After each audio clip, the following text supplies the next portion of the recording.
So we are here in the studio talking about our Beethoven release, Beethoven 5. Still my coffee. It's Sunday afternoon, actually. And you have to go back to Brussels. So hoping, Today, hoping about to take the bus. But there is something actually we didn't talk about a lot, and which is why we record on analog tape recorder. Mm-hmm. And I know when you came for the first time, you were a little bit surprised to see that big machine. Yeah, I was surprised that I knew about that, but I didn't know that it was still possible to record in analog on tape because everything is digitalized, and we all recording labels were going for I guess not anymore. I mean, they are going a little bit back, but digital recordings are the most used, and yeah, sure, no doubt. And of course I never had the chance to see a machine that does that, and so the Studer was definitely a machine. Yeah, and of the highest precision. It's unbelievable how it doesn't miss a shot. Well, for those of you listening now or even watching on YouTube, we could show you some footage of the tape recorder, but I give some links in the description boxes if this goes as a podcast as well, so you can check out how it looks. If you've never seen a tape recorder of that size before, it might be interesting to just check out. But I mean, the tape recorder is there, and you're right, the majority of recordings today are made, I would say, almost, I have no idea actually, but tape is still in use. Yeah. Of course, vinyl productions are coming back really quick. Already they're there. So recently that they surpassed the selling of the CDs. So this year actually. So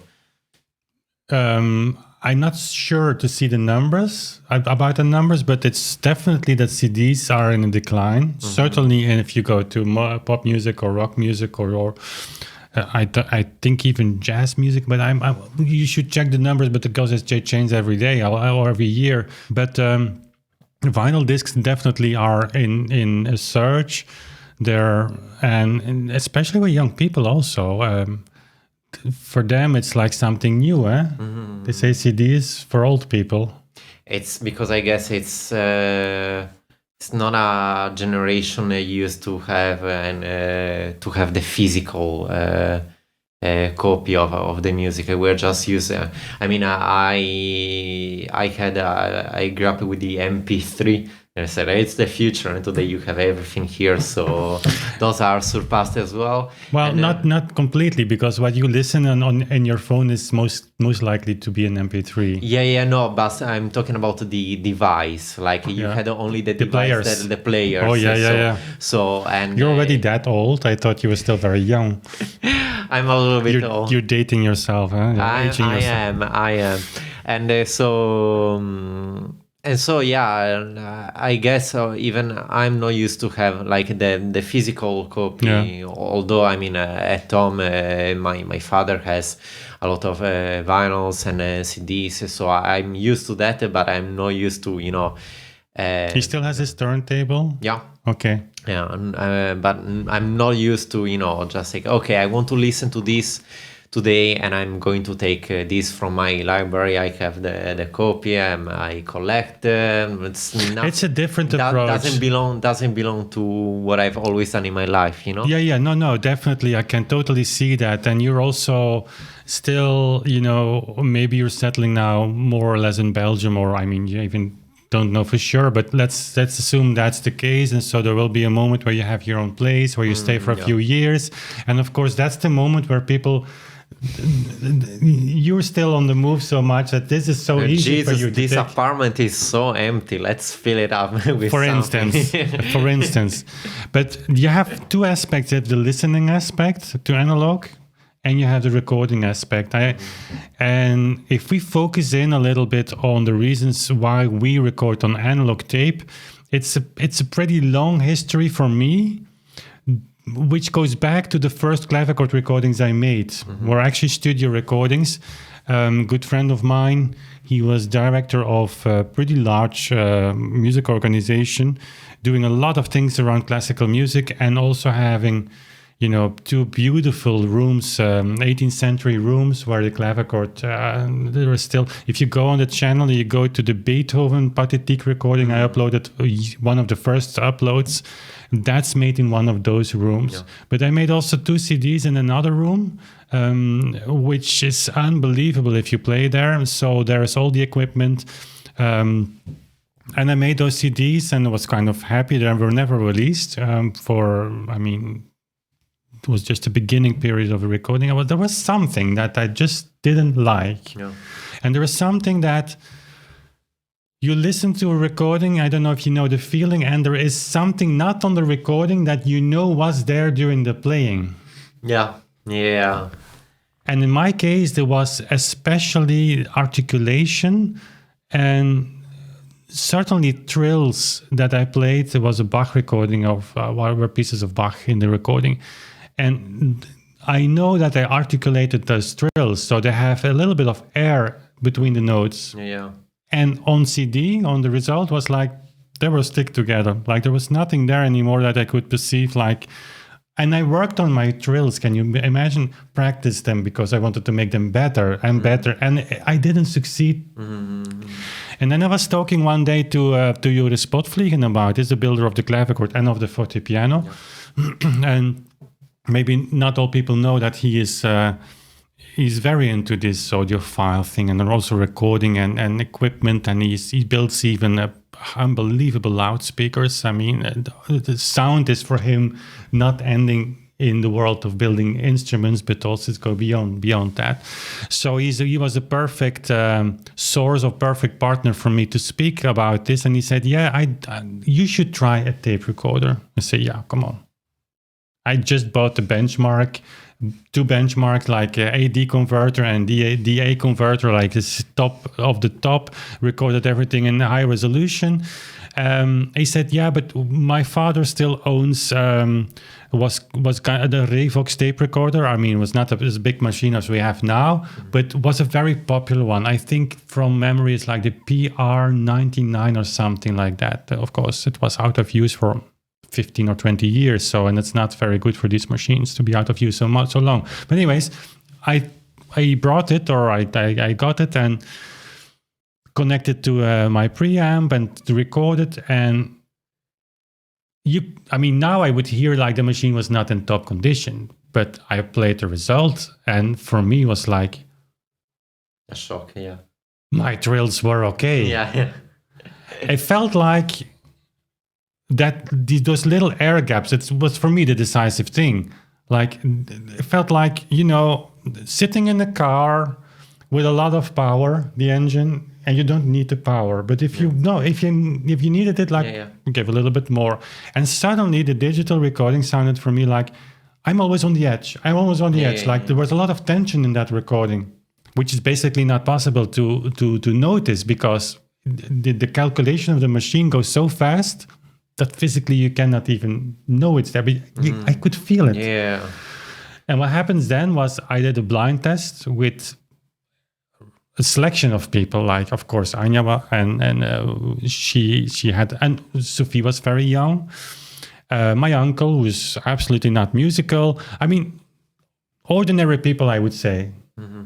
And the result was always the same. Blind test, they went for the tape recorder. Okay. Always. And some people would say like, the bass part, the lower notes are so much more present in the tape recorder than in the, which basically is not possible because a digital recording is by definition it's the super realistic and like all the data are like. Well, we could go into their linearity of all the frequencies, but with the preamplifier we're using at the PreSonus, it's a tube amplifier. Okay, so in the bass you could have a little bit less of linearity, if that's correct term. I mean, don't kill me for that. But like, if you have a transistor preamplifier, that's of course another world. But with the tube amplifier we're using, it's very silent and it's very very clean, very, I wouldn't, neutral almost. And so with that preamplifier, with those microphones we use, digital should win in the bass, maybe because of its more natural rendition. Maybe I'm saying all stupid things, but that's how I remember that. As a layman, because I don't know much about it. It's just my ears that I used. And yet the tape recorder won. For me, the first time that you played a recording for me on that, the first feeling that I had immediately, it's you feel like when you listen digitally, like, okay, you are there, you are sitting and you know that you are listening to a recording and the player, it's like the musician is not there. But when you play on the vinyl or on the Studer, you feel like the musician is playing the instrument there in front of you. Like there's this sort of like you feel physically the sound coming to your body. That's weird indeed, huh? The feeling that I had. What you hear there is what I noticed. I had an impression that the stereo effect was so much different. And long story short, of course, that PR99 was a beautiful tape recorder, but I mean, we would have bought it and then refurbished it, like the capacitors and everything needed to be changed. And I spoke with Joris about this, and they say, I want to develop this before we make our first official clavichord recording. At the time, we were already decided to make the recordings at home. The living room we live in, I mean, you see it on videos, is perfect for recordings. You don't have standing waves, all these kinds of things.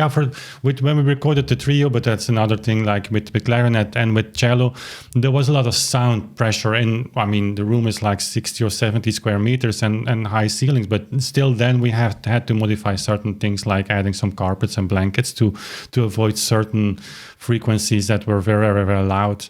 But for the clavichord, for the piano, it's absolutely no problem. Yeah.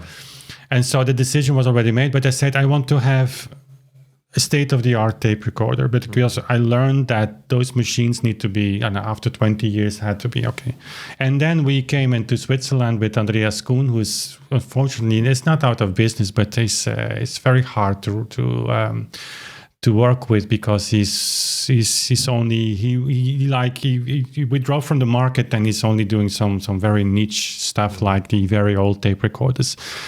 But I sent an email to some of them, and he called me and he said, "Listen, what do you want with this?" And I said, "Yeah, I want actually no compromise." I said, "Yeah, I don't have to come to Switzerland. We have to talk." And so Joris and I went to Switzerland, actually, where he lived in Thun. And it was very interesting because there are some videos on the channel. I will link them here in the description box from our visit there. They're a little bit philosophical because it was a turning point in our lives as well. But anyways, he apparently is an engineer. His father worked at Studer. His grandfather worked at Studer. And when I think Hartmann bought everything, they only were interested in the digital stuff. And so they sold the entire analog department, which was all the blueprints of the machines they ever made, all the prototypes, all the first productions, and Andreas Kuhn, he just bought everything. Okay. The entire stock was there. And so he presented me this Studer 80. We had to choose between different models. We could also go for the later transistor-driven that would be even more precise. This is a quartz-driven machine we have. Okay. But also Joris said, like, this the power supply of this machine of the 80s, like, is so incredibly. I said, like, if I had to choose, there's a little bit more noise than the devices of the 90s, but I would go for that. And so we went for that. And the machine was completely refurbished. It's state-of-the-art. The results of the measurements are better than the factory results, because Andreas had all the results when the machine left the factory in 1981, this one. And so he compared. It's measured, it's tested on the same machines. Was tested. I don't know if he owns them still. Okay. So very fascinating. And then the machine came home and we started to record. It was a learning process. Because analog recording is not the same as digital. Yeah. But the final result is really, you can tell the difference, especially then when you put it like at the turntable. Like, it's. In fact, the vinyl disc is there. The musician is there. It's hard to describe. In fact, like what you feel, but it's this sound that It's not anymore like, sound that maybe you get with your headphones or like with very good loudspeakers. It's just like sound that gets into your body, and it's a very weird feeling, actually. Yeah, and I don't know what's the most appealing to people today, to own something. The pride of ownership is something that plays with young people. And it's partly responsible for the surge in vinyl sales because they want, and that's what I was joking with your life, but there comes a moment where you want to own something. Yeah. Like it's all in your phone, but it's, I mean, if you listen on Spotify. It's there, but it's not there. It's not there, it's not yours. Your disc is your disc. Yeah. It's also the slowing down movement that's very dangerous for us to say, because they say, hey, there we got you. There we want to have everything slow, so also the music. But it's not the same. It's the same thing as like people want to go back to their roots more. I mean, they want to have their own little gardens where they produce their vegetables, whereas they also can go to the supermarket. But it's feeling like, where does something origin? What's the origin of something? Like going back with your hands in the dirty earth. That's something that's very much of our time. And this is related to that. You have to take a vinyl disc out of his sleeve, and then you put it on the machine, you clean it maybe, and you dim the light a little bit, and you are a prisoner of your recording, because you cannot go to the next. You have to wait until it's finished. So there is a beautiful process of listening, but also there is indeed this presence. And now, if people listening, it's not, I don't want to make the gap between digital recordings and analog recordings bigger than it is. It's just a different way of recording. Digital it's on paper much better. It's outperforming on every field. It's more neutral. It's not coloring. I would say it's more two different ways to experience the result, the music. But analog sounds more human. Yeah. That's maybe a very silly and not accurate description of what the listening experience is, but there was another moment, though, that we decided to produce vinyl discs. The Pachelbel was the first, and now we are going to have Kickstarters for the other upcoming releases. For the fifth, and for the future releases as well. I mean, it's an expensive process. Let's be honest about it. We cannot pre-finance all the recordings we're going to make on vinyl. So we ask the audience to step in, and if they want to have a vinyl disc, it's going to happen. But I took some discs to Joris Potvliegen. He has a very nice self-built hi-fi installation. I mean, ours is nothing. Our listening, I have two beautiful loudspeakers, but it's nothing compared to his. And he got this very old, beautiful, actually, Technics turntable from his uncle, which was completely in desperate need of taking some care. Even I shouldn't say needle, but you know what I mean. There is a better name for that, but I forgot it. Like, it was not original. He didn't even know what kind of brand it was. He didn't know the width of the arm, and so I said to him, like, he asked me to take some records with me and just to compare, and I said, yeah, but I'm not going to take my most beautiful ones, because you can really damage a vinyl disc when the arm weight of your turntable is not set. Okay. And I remember, and very well, I took one of the discs of Barbara Streisand with me, and he had his CD. Okay, you can discuss like what mastering process, and you can go, it's not important. The experience was, he has a very fancy and very expensive CD player. And so compared to the very a beautiful Technics turntable in a poor state, what you say now, like, I feel the music more present to me on this kind of hi-fi installation with loudspeakers you can only dream about. The difference was like, even for Potvliegen, was a shock. With the CD, you had Streisand's voice when it goes up, like it makes a lot of volume. There was a ceiling. And it was like, up till here. That's the limit. That's the limit. And it was beautiful. I mean, and with the other one, with the analog. The same Rolls-Royce effect as with the Studer tape recorder. Like, a little bit more. Okay, lady, you go. I go with you. Okay. Unbelievable. But what also is the three-dimensional experience. For some reason, the vinyl disc, all the musicians were in the room. Yeah, that's exactly what you feel when you are listening there, yeah? It was a very strange experience, and for me, it's like a stereo effect that's different. Like digital, it's to black and white. It's like a little bit this, and analog opens that. And now you can have a difference in opinion about this, or you can have a different listening experience. But I think that's what partially or mainly is responsible for the success of the vinyl discs. And what's so weird is that when we record everything analog, we were thinking about producing AAA, which means analog recording, analog editing, and analog production.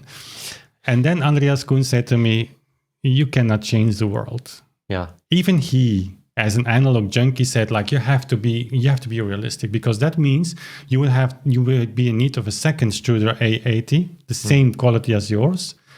And then, I mean, you copy first the tape because it's your mother tape. Then you go edit on another tape. And so you will need Dolby's systems. And so he said, just record analog, digitize, and then go to vinyl. Okay. And the strange thing is that when you follow these steps, that analog experience is still there at the end. You don't really lose I remember. I don't know if you lose the first anything. recordings that I made were not on the tape, and I remember the difference when we started having on our audience on YouTube. Once the Studer, I don't know for what reason I used it at the beginning also for YouTube productions. And there was one, I think Anya was not available because I like to have someone at the tape recorder. When it runs out of tape, you're playing like a fool because nothing is recording. So I decided to go for digital for a few recordings. And some people say, "What's wrong with your recordings?" On YouTube. On YouTube, yeah. Where anyways, you lose the quality on YouTube of the audio when you upload a video. Huh? Well, I have no idea what they do. I can imagine what YouTube does will be state-of-the-art compression, but it is compressed, huh? Yeah. We recorded in 96.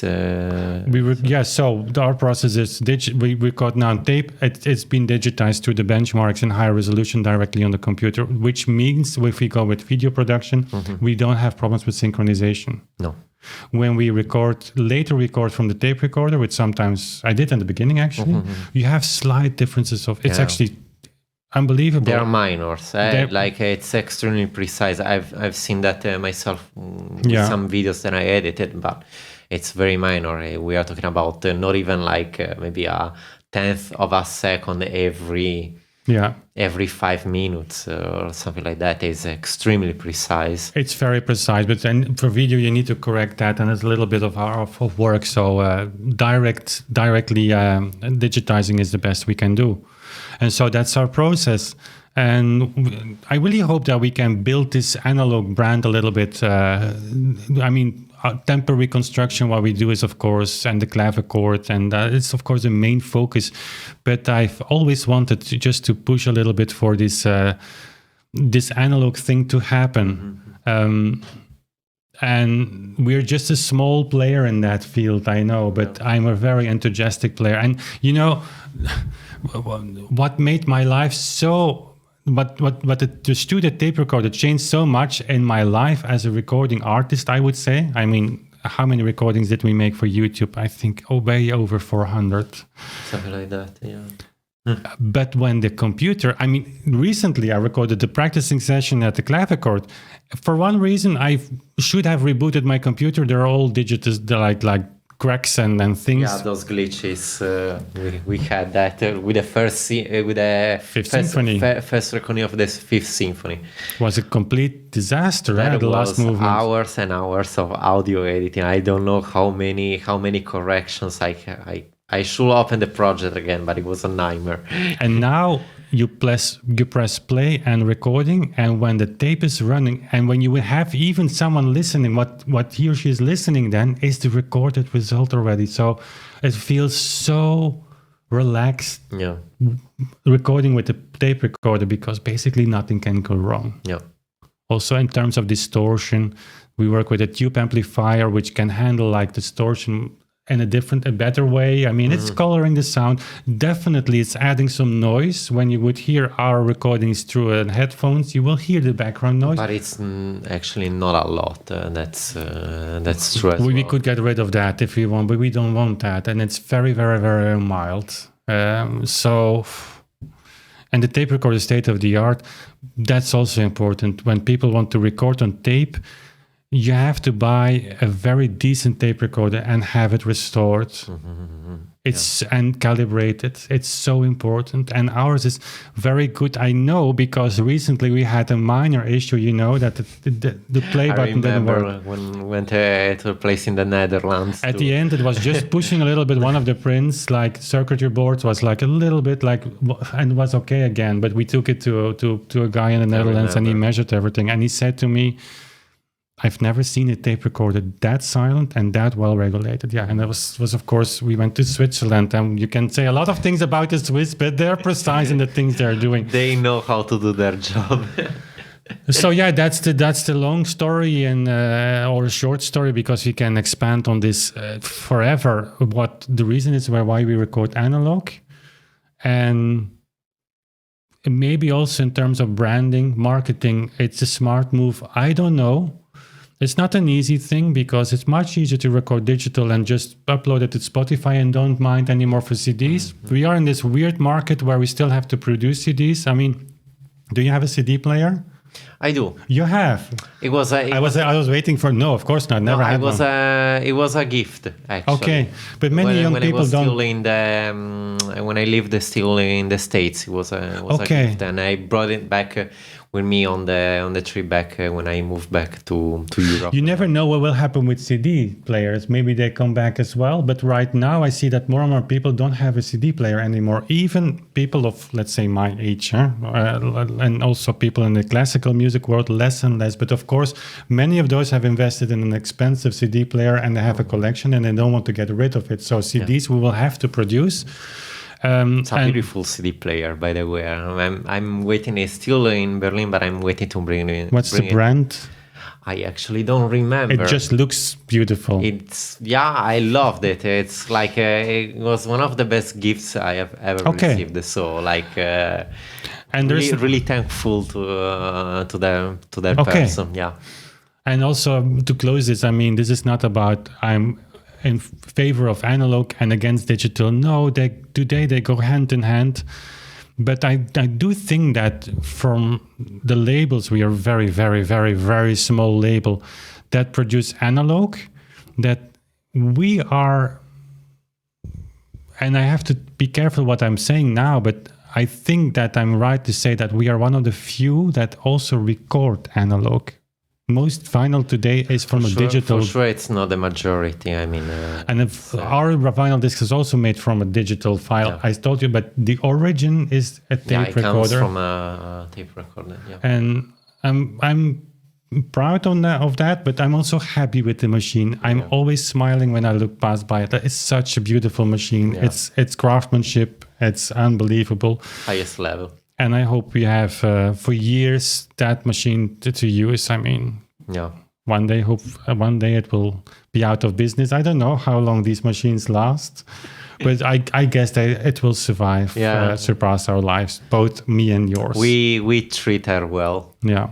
Her.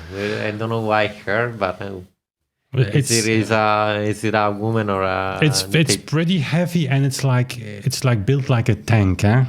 So it's not even a man, it's an elephant. I think it's around 80 kilos or something. I remember when we had to lift that when we it's very, very heavy. Back from the I remember.